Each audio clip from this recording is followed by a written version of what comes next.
I'm Leah Lawrence. And I'm her husband, Mitch Lawrence. And you are listening to the Southern Spirits Podcast, where I regale my husband with Southern stories of the macabre, creepy, and strange. And I drink. So, what are we drinking? The same thing we drink every night, Pinky. The same thing as last week. We have the Mango Guava Fruited Sour, Jack Daniel's Winter Jack for the shot, and Whiskey Knot in the cider. Fantastic. And we're going to have a video this time. So, sorry about our normal Sunday listeners. Yeah, but, I forgot to press the button, and I didn't want to redo it, so blame it on me, guys. Blame it on Leah. You know that song? I don't, but yeah, I know the feeling, so it's fine. I'm messing with our headphone jack. I don't have any sound in my phones. Yeah, Leah. I also do not have any sound in my phones. I have no snare in my headphones. Oh well. Yeah. Anyway, so welcome to the second night of Leah's 7 Monsters of Christmas. Is that what we were calling it? The 7 Monsters of Christmas? It's just 7 days of Christmas monsters is what I titled the first one, I Christmas believe. Monsters Days 7. You create a title from that. Yeah. Either way. We're crowdsourcing the titles. Yes. Today we're going to be talking about sort of a grouping of, I want to call them Christmas hobos that go along with St. Nicholas and certain German Alps, French Alps, that kind of area. A lot of interesting anti-Santas, maybe, is a good way to put them. Santies. Anti-Santas. Yeah. Anti-Santas. Is that a better, instead of Annie-Santa? Annie-Santa. Yeah. That sounds like... What's going on with our headphones, Leah? Just continue. Sure. I'll troubleshoot. Okay. Well, that sounds like an aunt Santa. So no, I'm talking about like the opposite of Santa, the anti-Santa. Yeah. But yeah, like a nice little grouping of Christmas hobos is my way that I've been thinking about it. But anyway, so we got 3 guys here, and they're 3 of my favorite of Christmas entities that I've come across, and they're all fun for different reasons, but they're all very similar in what they do, so I thought I'd group them together for one day. So the first guy that we're going to be talking about is a German entity, and its name is in German, so I'm going to pronounce it wrong, but it's spelled next Rubric. Okay. Yeah. I think you did great with the pronunciation. Yeah. So Rubric is like a the anglicized version of that would be Robert. So something Robert. Anyway.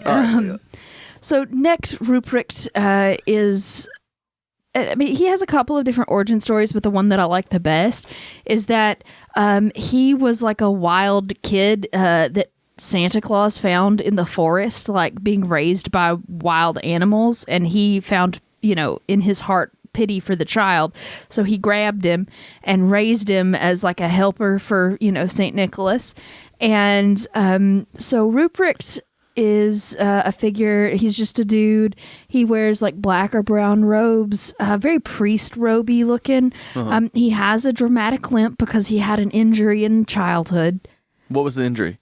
They never say, just he has a dramatic limp because of his childhood injury. He's usually carrying a long, like, shepherd's staff and a bag of ashes.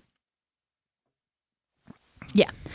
Sometimes he's also riding a horse. Sometimes he's depicted with a band of fairies around him. And sometimes, and this is going to be a weird, uncomfortable through line through a lot of these, sometimes he's also accompanied by a bunch of dudes in blackface. Whoa, why? Yeah, because apparently all of the people that we're about to talk about, occasionally they're either played by people that are doing blackface, or they have friends that are just like people with blackface. I don't know. Yeah. It's super I'm not racist. I have friends in blackface. Yeah. Like, it's, for whatever reason, a lot of these holiday traditions involve blackface. Some of them, that's a more recent addition. Some of them, it's just like, yeah. There's another Christmas dude that we're not even talking about in this series. I think he's Swedish. I'm probably wrong about that. He's one of that kind of area. He's Scandinavian. Yeah, Scandinavian Christmas of some sort, but he's the sidekick of Santa Claus, and Santa Claus arrives by boat there. But he's one of the That is awesome. Does he still have Rudolph though? No, it's is just Rudolph a boat. like a dolphin in that situation? I don't think so. I think it's pulls just the the boat. boat. But St. Nicholas's companion there is Zwarte Piet. It translates to Black Peter, and it's just this minstrel character that runs around and does Excuse me. crazy shit. Like it's very racist, and of course nowadays there's been a major uproar of people saying, yeah, maybe we don't keep allowing people to put on blackface and that be the Christmas parade. So a lot of people have like... But this is a more recent thing where they're like, hey, this more might be a recently problem. they're like, yeah, maybe we should stop. But just to put it out there, a lot of these Christmas traditions weirdly have a character that is occasionally or always in blackface, which is weird. The character is in blackface? Yes. Like in the story, the character is a white person in blackface. No. I mean, it just depends. Sometimes yes, and sometimes it's actually supposedly depicting someone of Moorish ancestry, which is how they, describe black people in ye olden days. And then you've read I know what you mean, but like I know what you mean because the sovereign citizen things that I like to watch. If it's a black person that's doing the sovereign citizen stuff, they claim to be a Moorish citizen. Yeah. And that's how I know about that area of thing. That's a whole thing, y'all. I'm not even going to talk about it. It is incredibly ridiculous, but in the sovereign citizen context. So I just don't know where any of this comes from with the person in the story is in blackface. Is very bothersome. Yeah, I don't get it either. Sometimes they say it's because they're chimney sweeps, and it's not that they're making fun of black people. It's soot. It's not like, hello, Santa, Mr. That kind of thing. But sometimes it is. Oh my God, I don't like that at all. It's just that whole... Ooh. Anyway, but back to next rubric. Usually, please don't put on blackface. Thank you. But usually... Even if you're Scandinavian. Usually it's just... Words from Leah. Yeah, thanks. Usually it's just a regular, like, ratty-looking white guy in, like, sort of priest robes or monk robes even. He's carrying a staff and a sack of ashes. And what are those ashes for, you might ask? Well, his thing is that he comes into town, usually with St. Nicholas, and he goes around asking the children whether or not they know how to pray. If they know how to pray and they have been diligent in their nightly prayers, they get presents of apples and nuts and gingerbread and candy and just like little sweet treats from this creepy dude.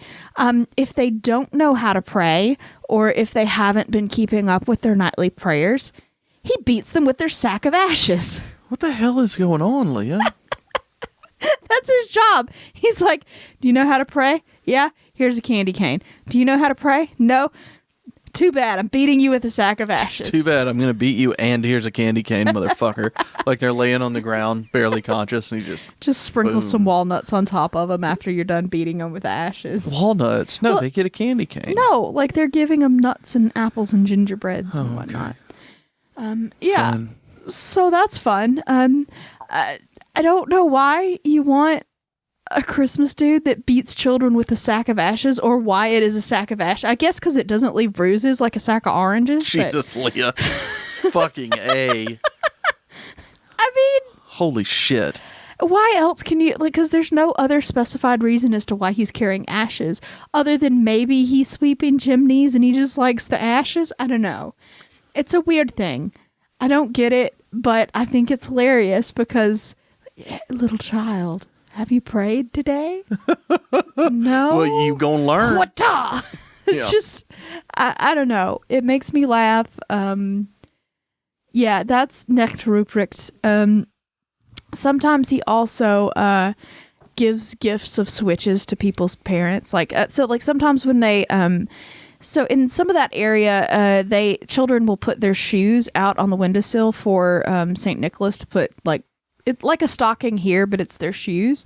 And, their shoes the next morning will be filled with candy and sweets and toys and that kind of thing. Mm-hmm. He leaves switches in the sticks or in the shoes of bad children so their parents can beat them. All right. Yeah. Jesus Christ. Yeah, it's absolutely terrible. And once again, like we said before in the last episode, generally most of these stories are just ways to keep your children under control in the winter. 50 ways to control your children. Yeah.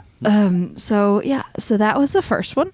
And our second Christmas hobo is one of my favorites. Not my very favorite, but close. This guy's name is Belshnikol. I think I've heard you say this before. Yeah. I don't know what in reference to. So Belshnikol is fine. Can't believe I just ended a sentence in a preposition. I don't know in reference to what. Yes. There we go. So Belshnikol's fun. He's very similar to the previous character. He's a little bit He's also newer. blackface? No. Well, Leah. depends, but usually no. He's actually pretty, in certain areas that were very heavily populated with German immigrants. In the United States, you'll still find this being a thing, especially in the Pennsylvania Dutch communities. Like I said, there's a little section of Indiana that still kind of has a lot of German immigrants that still kind of carry on this kind of traditional thing. But yes, Belshnikol is another helper of Santa, but he doesn't come with St. Nicholas. He shows up a couple of weeks before Christmas. So kind of a check-in before we get to the Santa Claus shit. Mm-hmm. So about 2 weeks or so before Christmas, Belshnikol shows up. And Belshnikol is this kind of hobo tramp looking guy with like just tatty clothes and just sort of a creepy dude. Just a creepy dude. He Awesome. shows up and he raps on the door with his cane, and apparently he knows exactly which children in the house have been misbehaving, and he calls these motherfuckers out. He says, dude, you haven't been cleaning, behind your ears. You've been hitting your sister. Fucking what's with that, dude? And then the kids have to answer back. They might have to perform a song for Belshnikol or do a dance, some kind of like back and forth kind of thing. And after the kids have answered for what they've done poorly and they've sort of made up for it with like a song or a whatever, Belshnikol comes in and he tosses candies onto the floor for them, like a piñata. Like just he throws treats down to them. But here's the catch, and this is my favorite catch. If the children are super greedy and they jump down onto the treats like a piñata, Belshnikol gets to switch the shit out of them with a birch twig. Jesus Christ, Leah. Why? Why do all these Scandinavian ones, why are they so mean? I have no fucking idea. But it's just like tempting the children with like presents, but if they're calm about it and then they like just sort of take a moment, pick the things up off of the floor and share nicely, nobody gets hit. But if they like do the piñata dive, everybody's getting whipped. Like it's fucking all of ridiculous. them, even if they didn't dive? Huh? Even if they didn't dive into the candy? I mean, as they're diving for it, he gets to slap them around with a stick, That's fun. Super weird, man. Yeah. I don't get it. So here's all this candy, but don't have any of it. Yeah, no, like you can have it. You just have to be measured in your response to this. Don't be excited. Yeah, about don't get excited. this Don't get super greedy. exciting thing. Share with your brothers and sisters. Be polite about all of the cool shit on the floor. I hate this guy. Yeah. This Belshnikol. Belshnikol. I don't like this guy. What'd you do? Did you burn yourself? No, I hit myself in the tooth. Leah has just now learned how to drink cider, so she's getting used to it. Ow. That Mary Sithmas mug, did it smack you right in the lip? No, it hit me in the tooth. I have a giant Mary Sithmas mug, and it's like an oversized mug. And I went to drink out of it, and I just smacked the shit out of my tooth. Like, just, Yeah. right in the front. That sucked. You know what happened? You got too excited about your cider. And Belshnikol just reached down and tapped the glass up into your, or the Fuck cup you. Yeah. up into your tooth. Makes sense. Don't get excited about your cider. Don't get excited. That doesn't work. No, it Never doesn't. mind. Okay. All right. And for our third entry in my Christmas Hobo series, this one's the best one. Excellent. And this is also our shot in the dark. Oh, God. So do I just need to go ahead and, hit it? Is that what you're saying? Well, shot in the dark? I'll get there. Okay. But, so this guy's name is Père Fouettard. Oh. So, shot in the dark. God damn it, Leah. Excuse me. What is the English translation of this name? Okay. So the name is Père Fouettard. It's spelled Perefouettard, and I'm saying it how the Google pronunciation thing said it to me, and it's probably wrong. It's French. I apologize. Okay. But yeah, shot in the dark. Okay. What is the English translation of Père Fouettard? Is it A, Father Mischief, B, Father Whipper, or C, Father Screamer? Oh, those last two are uncomfortable. I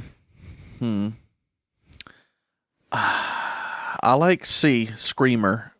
Father Screamer. No, man, you got it wrong. It's Father Whipper. That's sad. It's Father Whipper, Mitchell. Yeah, no, I got it. That shot. I'll take it. Take that shot. And I would offer you one, but I don't know if we have enough to get through the other 5 that we have to do after It's fine. this. You can have it. Yeah. I have plenty Maybe of that's what we'll whiskey do in is for the my last one that will come out on Saturday, we'll just drink the rest of that bottle. How about that? Whatever's left in it, we'll just finish it. Okay. With our cider and yeah. Works for me. Anyway, so yes, this is Père Fouettard is Father Whipper. As in the whipping father, not the man who whips fathers, if that makes sense. I am the man who whips fathers. Yeah, because they call, it's Père Noël, so Father Christmas. This is Father Whipper. So he is the whipping father who spanks all of the naughty children who misbehave. I thought he was spanking the daddies. No, I thought he was a daddy that. spanker. No. I know that you explained it. I'm saying it would have been much more erotic if it would have been the other way around. We're not going for erotic here. These are I know, stories for but that's children. what I'm going for at all times. So, the origin story of this is absolutely horrifying, and I am going to tell you now. Exciting. So, the first telling of this story shows up at about 1252, so we're talking medieval shit. Jesus. Yeah. So there was, in this particular story, it was either an innkeeper or a butcher. The different versions of the story say different things, but some, business person, innkeeper is what I'm going to go with. An innkeeper comes by these 3 boys. They are wealthy young men. They're on their way to enroll in like a boarding school that has been sponsored by the church. They're going to, enter into the priesthood. Okay. They have all of their money with them, and they stop at this inn overnight. The innkeeper realizes, oh shit, they're loaded. If I kill them and take their money, no one's going to know because they're off to be priests. Their families are never going to figure it out because, they're going to go be priests. They're not going to hear from again anyway. So anyway, he decides that he's going to kill these kids. And so he and his wife get together, kill the kids, rob them of their money. He slits their throats, chops them up into tiny pieces, and pickles them in a barrel. Just sort of to get rid of them later on. So they're just pickling away in his storehouse. And fucking A. Yeah, St. Nicholas shows up, realizes, oh my gosh, this creepy dude has murdered 3 children and put them in a pickle barrel. And so he's like, oh shit, we can't let this stand. So he opens the pickle barrel full of child bodies, resurrects these pickled children. They're fine again. It's cool. And so they were pickled, like they were preserved perfectly. Yeah. So the kids are like zombie children. They reanimate. They're fine. They run off on their own business. But Père Fouettard ends up being becoming like a slave of Santa Claus, because, you know, he's evil and he has to be punished for his crimes. So he has to basically be bad Santa for the rest of eternity because he chopped up those children. Which sounds like not like much of a punishment to him. No. Like he gets to like be mean to children for the rest of his life, and clearly that's what he's into. So yeah, like he was already good at that. Yeah, like I don't think that's a punishment for him, but whatever. Make him do community service. Yeah. So he is usually dressed in dark robes. He keeps a big, scraggly, gross beard.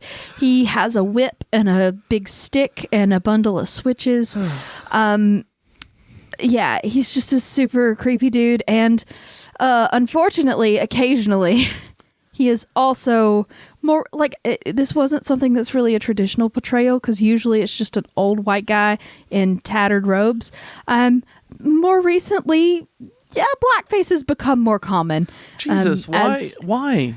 I don't know, man. Racism, I'm assuming, but so yeah, he's become a lot more like the Zwarte Piet, Black Peter. And it's Dutch. I have that written down here. That's a Dutch tradition. Yeah, you said earlier that it was Dutch. Yeah. Did I say? I thought I said Sweden. Well, you said it was Pennsylvania Dutch, so I think that's where I assumed that it was definitely. No, that was the previous one. Oh, was it? It was Belshnikol. I don't think so, Leah. No, Belshnikel's. I don't think really so. Anyway, I think you got that backwards. No, I did not. Anyway, so yeah, basically that's Père Fouettard. He's the father whipper, and basically he's the guy that shows up and, you know, if you've been good, Santa Claus is totally giving you cool shit. If you've been bad, father whipper's gonna whip your ass. I mean, so Jesus Christ, maybe, you know, don't be bad children. Oh, Leah, or father whipper's gonna come get you. You're doing so good so far. Yeah, and they also, one thing with this particular guy is they sometimes it's like I said, a lot of these traditions are very centralized in specific regions of these different countries. It's not completely all over. Like everybody in France doesn't do this. It's just certain regions, you know? And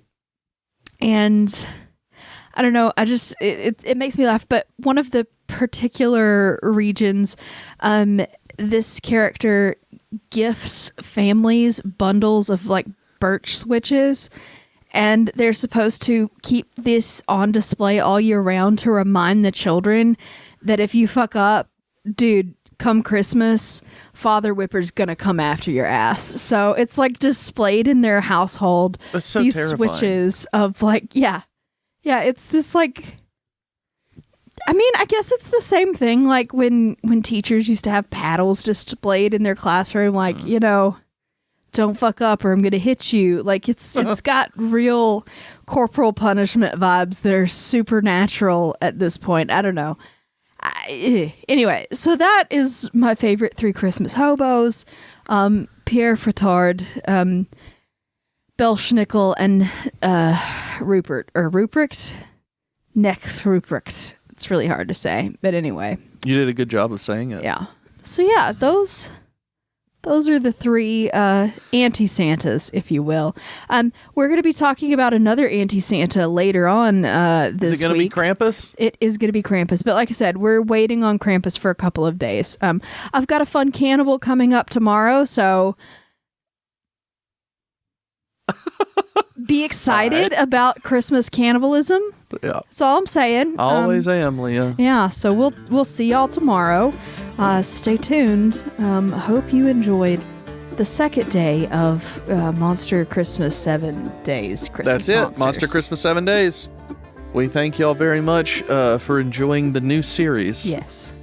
That will be a one-time thing. Correct. So, anyway, like she said, we will see you on Tuesday, December 20... Hold on. 21st. Yes. Wait. It's the 19th today. December 21st. So yeah, that'll be the 21st. Yeah, there we go. Yeah. All right. Well, Huzzah. y'all look forward to that. We'll see you then. Bye, y'all.